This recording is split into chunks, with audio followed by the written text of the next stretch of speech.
animals low doses of antibiotics to compensate for the overcrowded, filthy conditions that lead to disease. And in fact, it's in the resolution, 80% of the antibiotics sold in the U.S. are used in agriculture, not necessarily because the animals are sick, but just as a preventative measure. And unfortunately, that's making us sick. And this practice, as I said before, it's called non-therapeutic use, and it creates the perfect stew for bacteria that are resistant to antibiotics to thrive and spread. And these superbugs, antibiotic-resistant bacteria, they're bred on these large farms in unsanitary conditions. They end up in the food, in the environment, and puts everyone at risk, regardless of where you live or even what you eat. Just because if I eat the meat and it's then someone else who might choose not to eat meat comes into contact with me, they could get infected like that.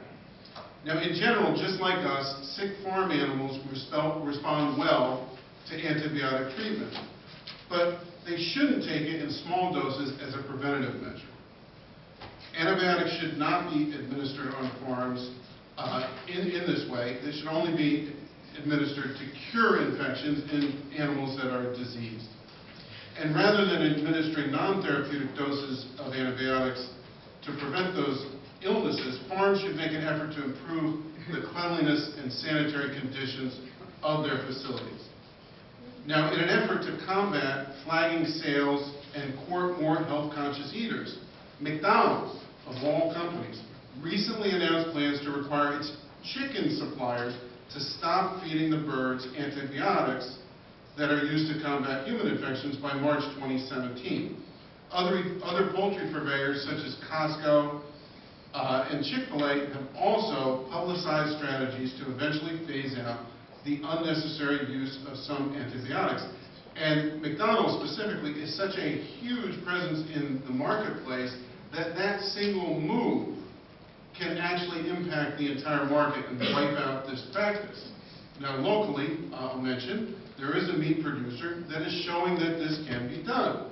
And if you've been in Stu Leonard's, they have a line of naked meats, which contain no antibiotics, added hormones, or preservatives. They're also raised and harvested humanely.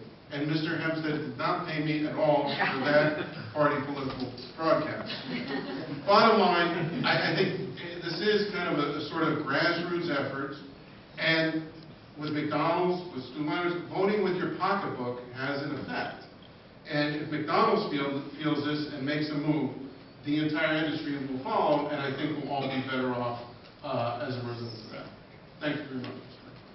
Okay, the resolution has been